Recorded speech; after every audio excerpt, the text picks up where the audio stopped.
Ale, sigue. Buenos días. ¿Dónde nos quedamos ayer? Estaba preguntando sobre los trabajos, Lice, sobre el boletín y terminando el examen. Terminamos el cuestionario, y terminamos de corregir también el práctico, ¿no? ¿O nos faltó algo?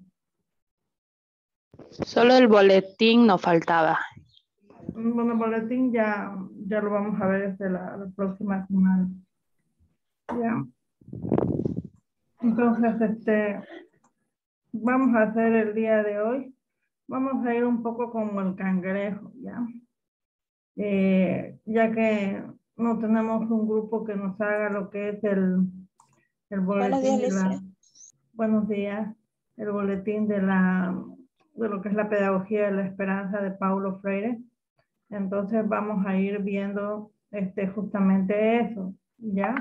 El día de hoy, aunque yo esperaba que lo pudiéramos ver al final de los boletines, pero lo vamos a hacer así. ¿No lo iba a dar para tarea, Lice? Sí, vamos a ir haciendo también la tarea para eso. No, de Paulo Freire. También. Ah, ok. A ver. Espera un ratito, me estoy escribiendo la lista en Excel.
Ya. Ay. Esto de las contraseñas y demás es todo un problema, ¿no?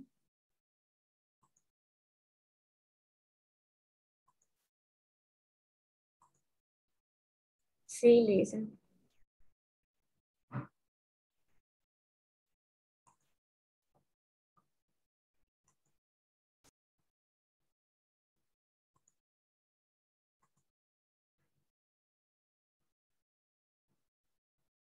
Ya.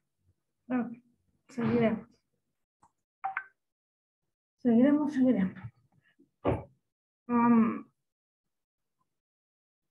En la plataforma les he creado una página con unos enlaces que se llama la pedagogía del oprimido. ¿Ya? Aquí está. La pedagogía del oprimido. A ver, sigue escribiendo la licencia.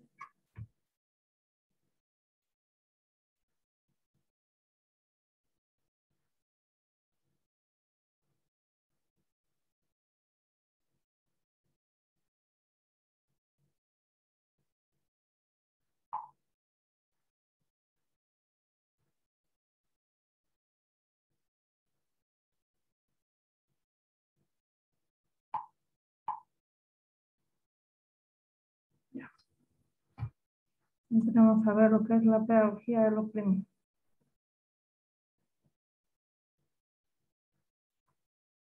Vamos a primero recordar un poco quién es Paulo Freire. ¿Ya?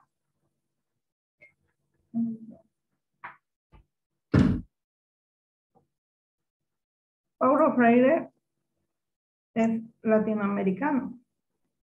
Nació aquí en en Brasil, ¿no? Y es uno de los más grandes pedagogos de los últimos tiempos, y además que tiene una posición muy crítica sobre la forma en cómo se enseña al pueblo y cómo se debería enseñar.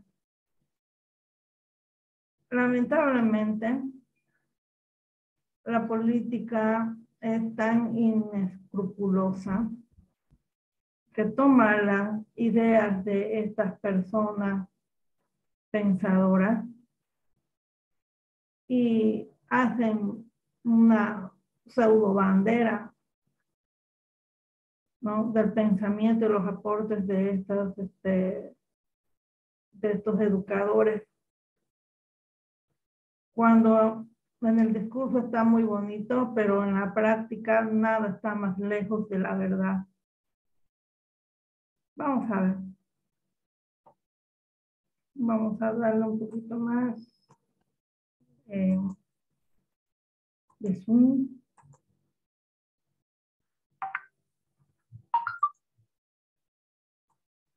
Ok. Y voy a buscar gente que me ayude con la lectura. Empezaremos con los que tienen sus cámaras apagadas. Jennifer, ya que fuiste. Yo le hice. ¿Tú quieres leer? ¿Vale? Sí. Ya. Es el principio, ¿no ves? Entonces, Paulo Freire, 1921. Sí, eso. Ok. Dice, Paulo Freire, 1921 a 1997, cuando yo nací, fue uno de los mayores y más significativos pedagogos del siglo XX. Con su principio del diálogo, enseñó un nuevo camino para la relación entre profesores y alumnos.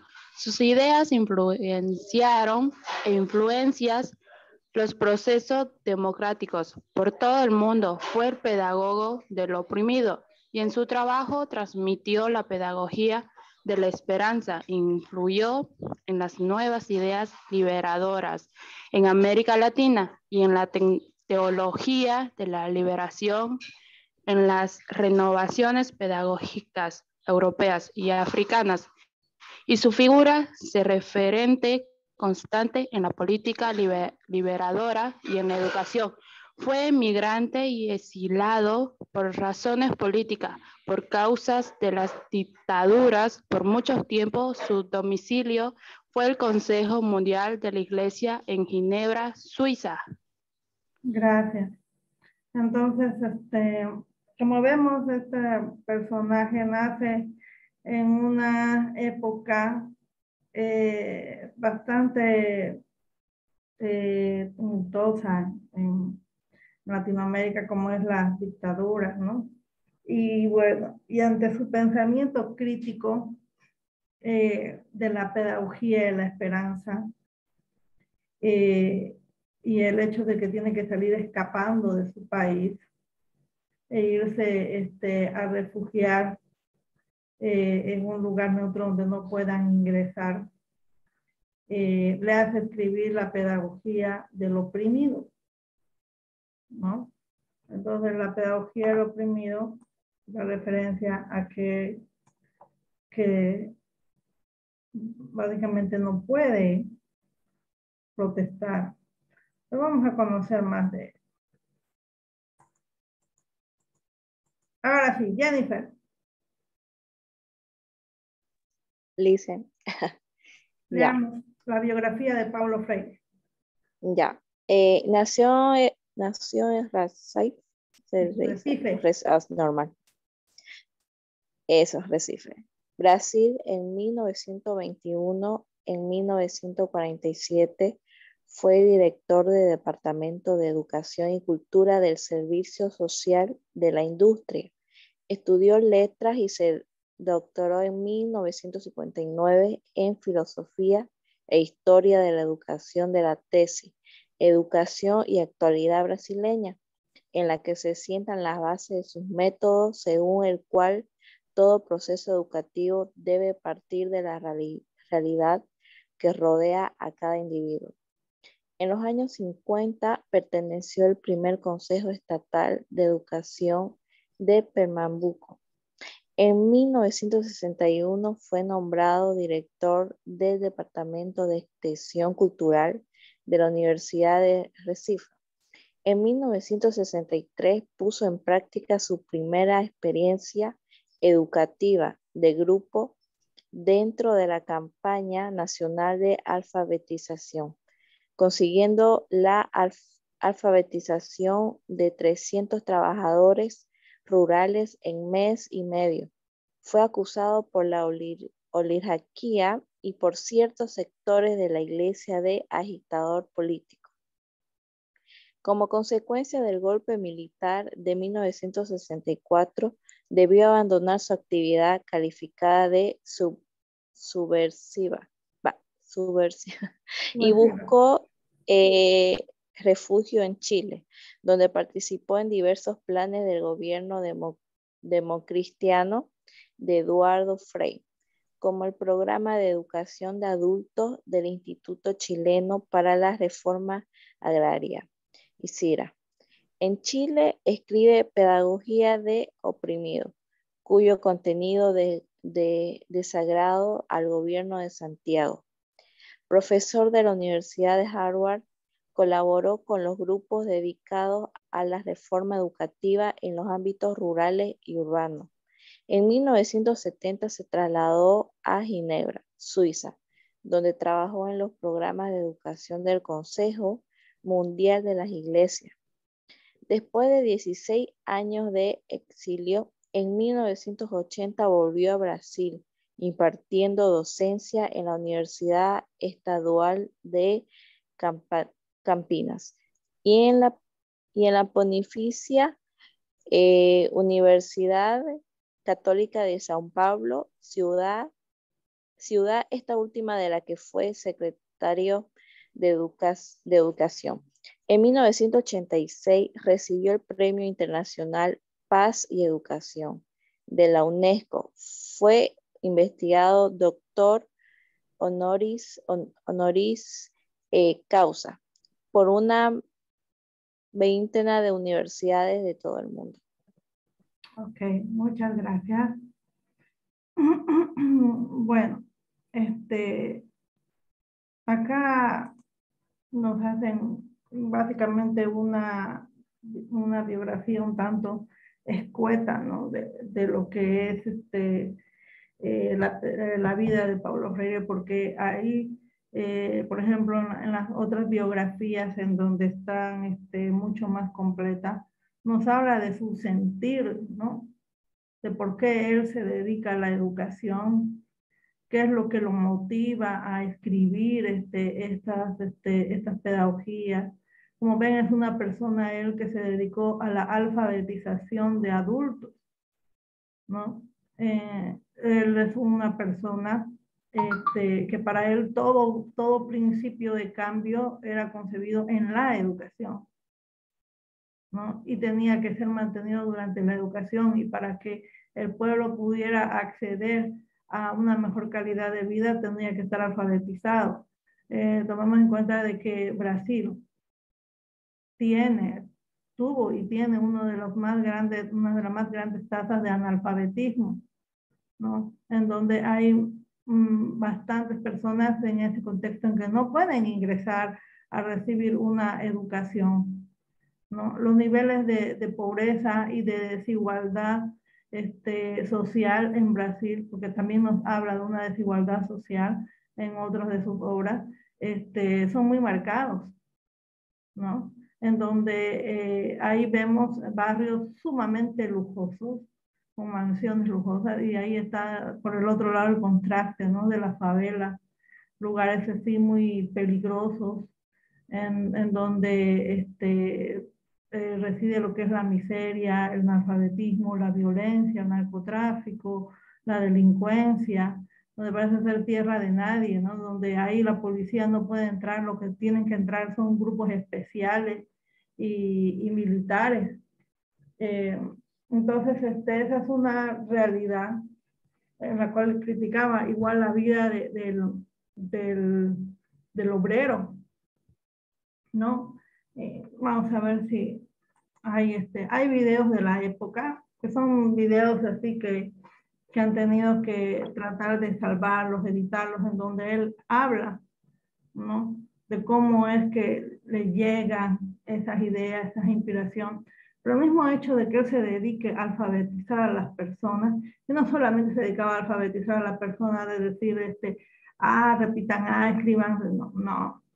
También se dedicaba a alfabetizar a las personas en un sentido de tomar los aspectos de su contexto. ¿A qué le suena a ustedes esta teoría cuando nos dice hay que educar a las personas con los aspectos que los rodean y del contexto propio? ¿Qué teorías les suenan?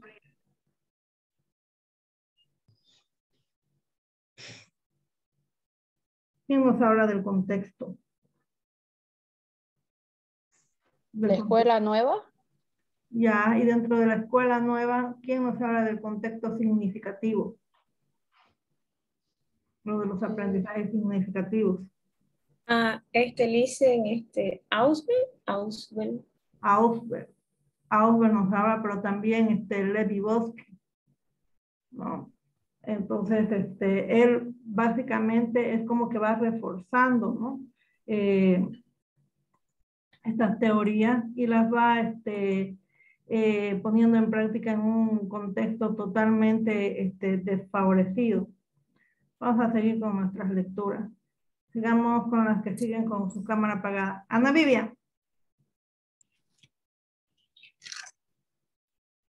Ana Vivian. Buen día, Alice. Buenos días. ¿El contexto, Alice? Sí, el contexto en que se inició Paulo Freire. ¿Me escucha, Alice? Sí, te escucho. Buen día, Alice. ¿El contexto lo leo? Sí. Ya, Alice. Ya, Paulo Freire conoció desde niño la realidad del nordeste brasileño, en el que hacía poco se vivía en esclavitud y que por aquellos tiempos las clases rurales vivían en relaciones laborales de opresión, marginadas del proceso social, político y económico y sin participación alguna en las decisiones importantes para el país. Es ahí donde se introduce Paulo Freire, que intenta que sus coterráneos rompan su pasividad y silencio, que reconozcan la fuerza de su unidad transformadora, que adquieran la capacidad crítica para relacionarse con la sociedad y que se liberen de sus ataduras únicas, posibilidad de cambio de la sociedad. Se inserta en las nuevas ideas revolucionarias que existían en América Latina en los años 60. Imbuido del lenguaje de liberación, surgió de las corrientes más avanzadas del catolicismo que provocaron la teología de la liberación y utilizando elementos de la dialéctica marxista para la visión y comprensión de la historia. La pedagogía del oprimido como pedagogía humanista, ¿continúo, sigo? ¿Dice? Sí.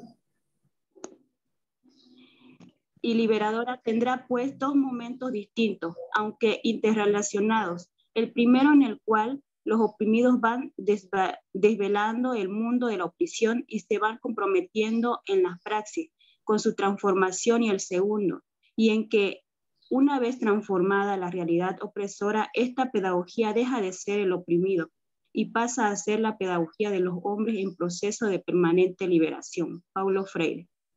Ok. Entonces, aquí vemos, ¿no? No solamente Paulo Freire nace en un momento, es parte de un momento en la historia donde las dictaduras azotaban el contexto latinoamericano, sino que él nace luego mismo de que Brasil saliera de lo que es la esclavitud, ¿no? De lo que estaban ellos bajo la colonia, fueron colonizados por los portugueses, por eso ellos hablan portugués, ¿no? Y Brasil fue uno de los últimos países en Latinoamérica en poder ser liberados, ¿ya?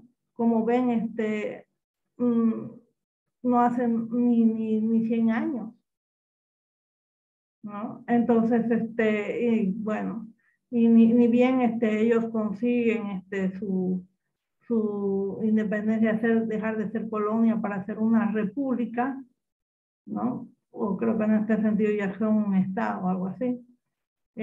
Pasa un poquito tiempo y les cae ya lo que es la dictadura, ¿no? Entonces el pueblo brasileño ha sido un pueblo bastante azotado por la esclavitud, ¿no? Por los gobiernos dictatoriales. Si bien es un pueblo bastante grande, con bastantes recursos, pero como les digo, los niveles de opresión que han tenido no los dejan tampoco poder desarrollarse como debería serlo, porque los recursos los tienen. Entonces eso hace que Paulo Freire vaya tomando una conciencia crítica y se convierta en un crítico, no solamente un crítico, sino también aporte, ¿no? Al cambio del contexto. Para muchos gobiernos él podría ser un subversivo, ¿no?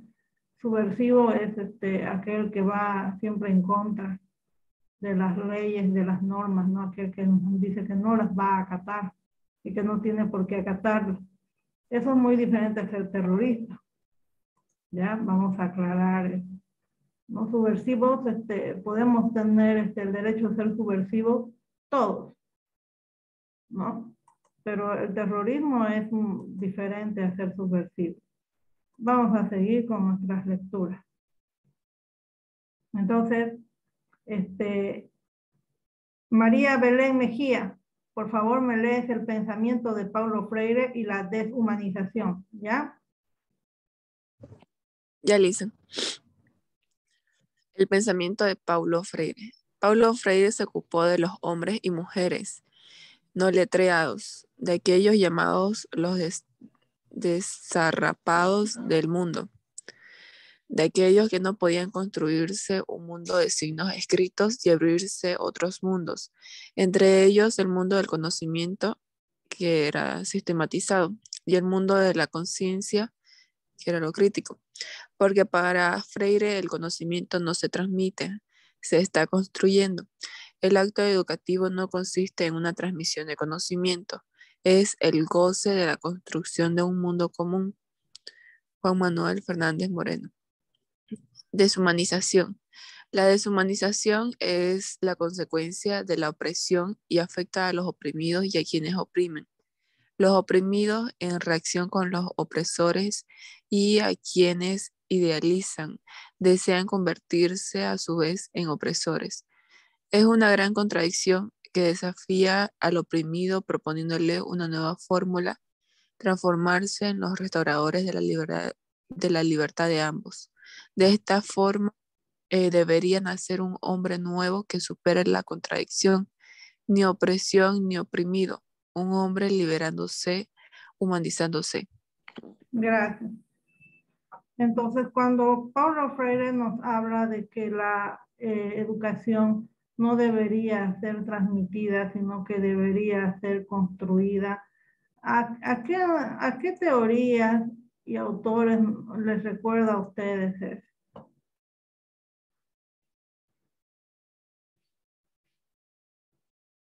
¿Mm?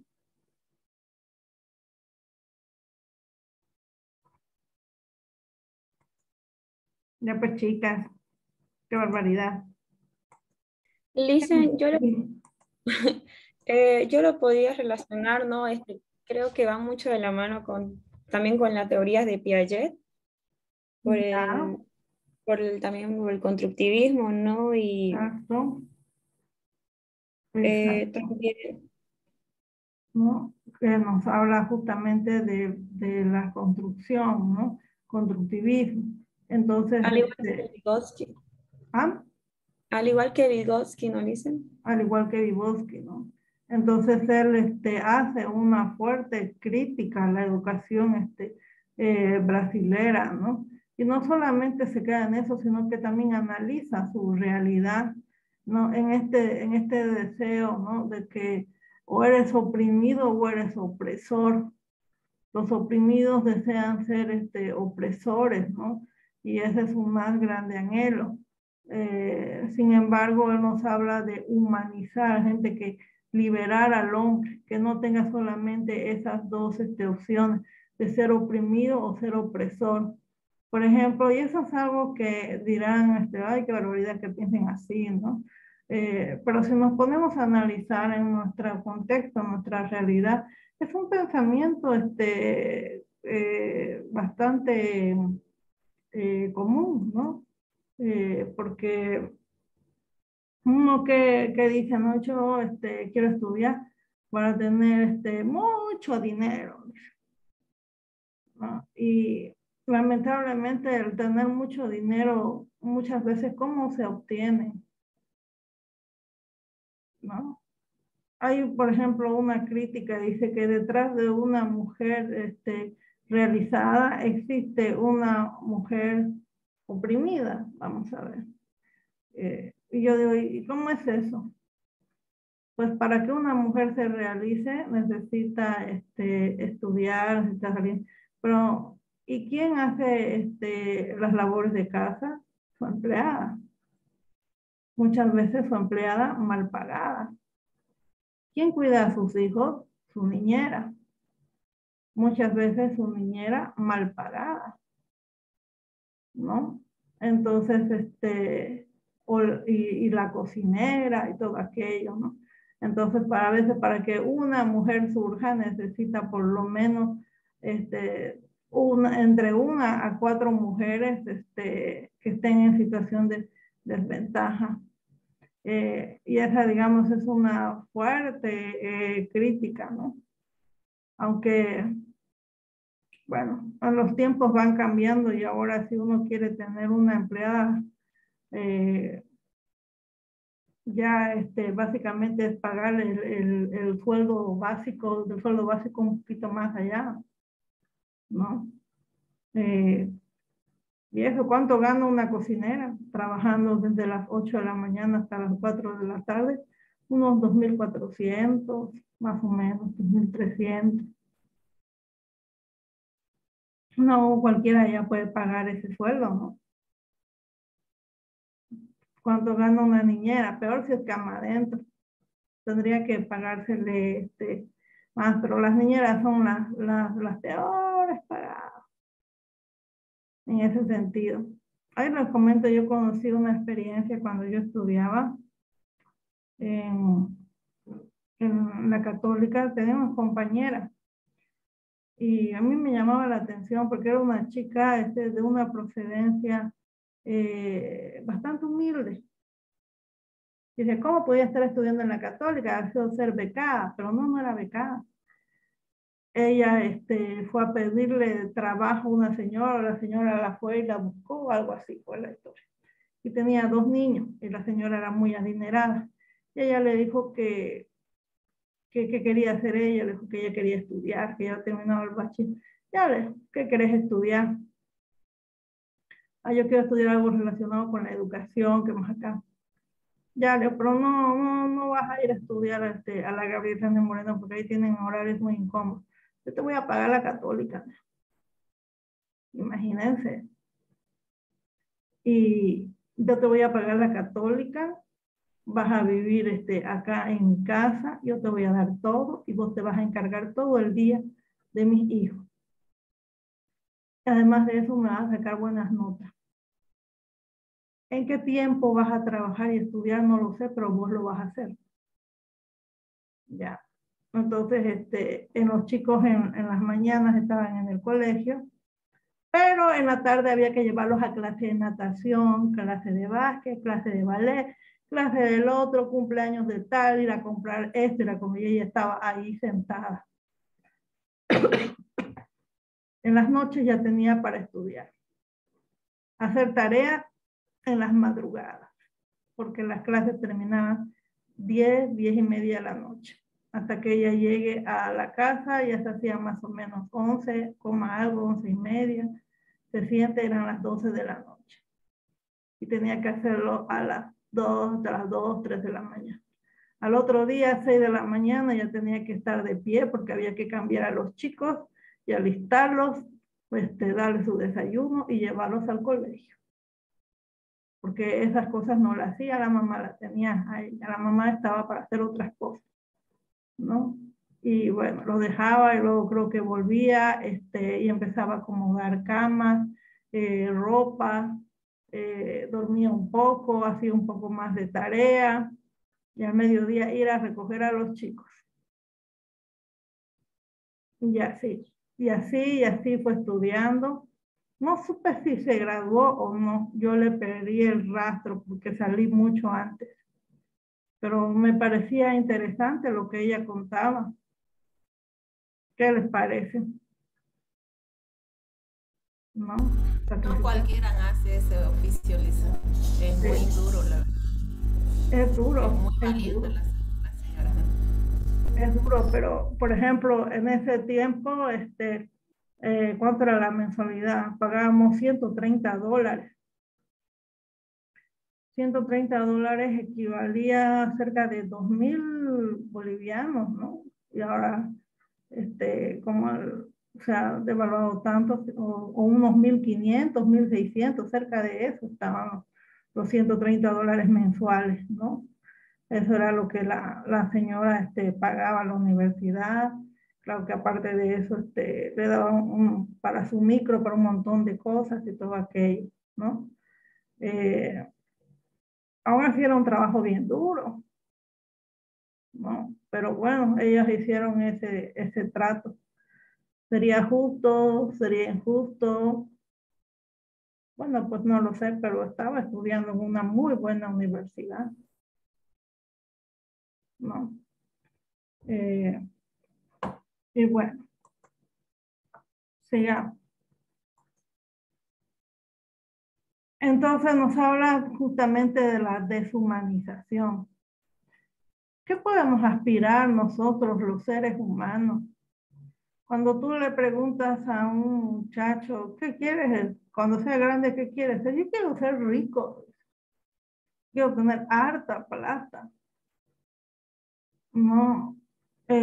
¿Cómo construyen muchas personas su fortuna y la mantienen? Explotando. Explotando al de abajo. ¿No? Ejemplo, los dueños de los supermercados Fidalga. ¿Cuánto ganan sus cajeros de horas? No ganan ni 2,000 bolivianos. Encima les descuentan por cosas arqueos que han hecho mal en su caja, cosas que nada más les viene el descuento ahí, ¿no? Cadenas de restaurantes y todo aquello. ¿Cuánto ganan sus cajeros, sus meseros? No llegan ni a ganar ni 2,000 bolivianos. Encima la comida que consumen ahí se las descuentan.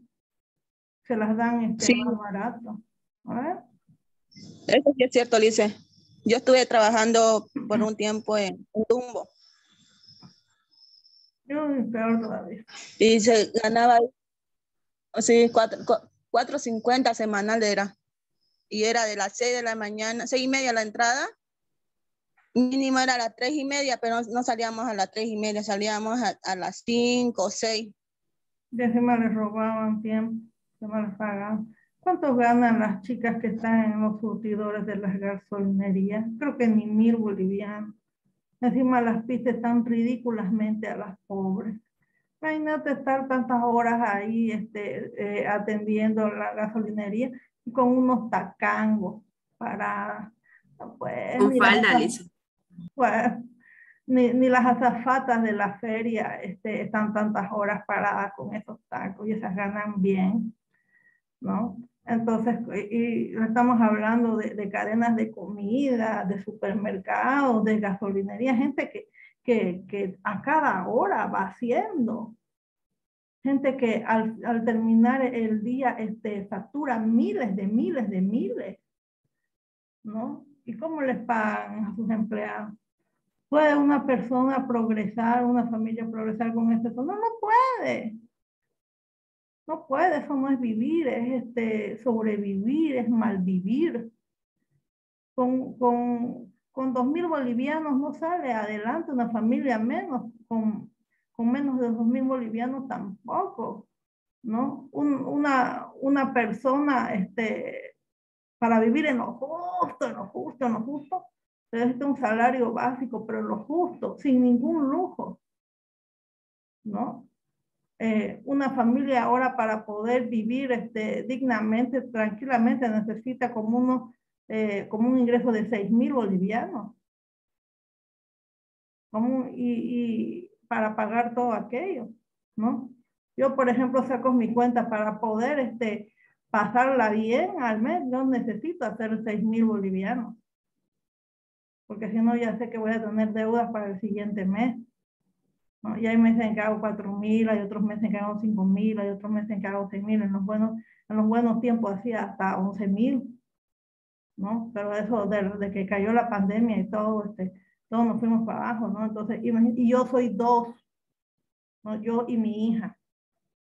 No, bueno, ahora hay también que dar para mis padres, ¿no? Entonces ya no somos solamente todos, pero tenemos la ayuda de mi hermano. Entonces, como verán, siempre el que más tiene se sostiene arriba, hundiendo al de abajo. Y el de abajo lo que quiere es pasar al lugar del de arriba para hacer lo mismo.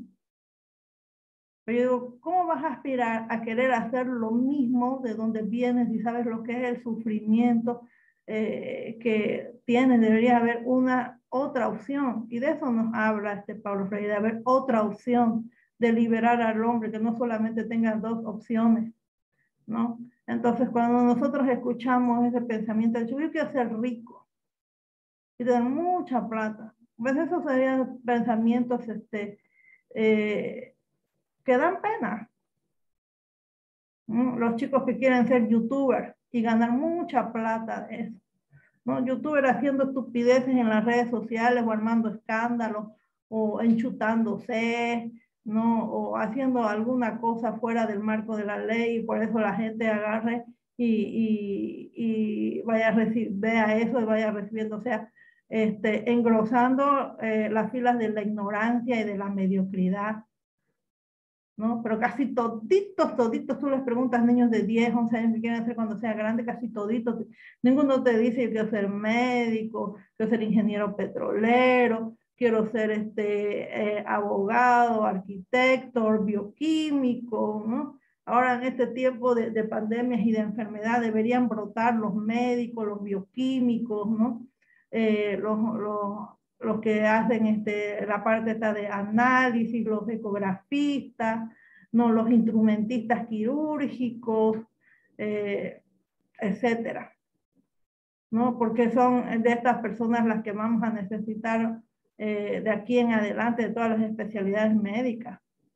Ya hemos salido ni siquiera hemos salido, estamos todavía luchando con la cepa del COVID, ya apareció otro nuevo virus, que es el Omicron, no sé qué, y ya están fabricando la vacuna para esto.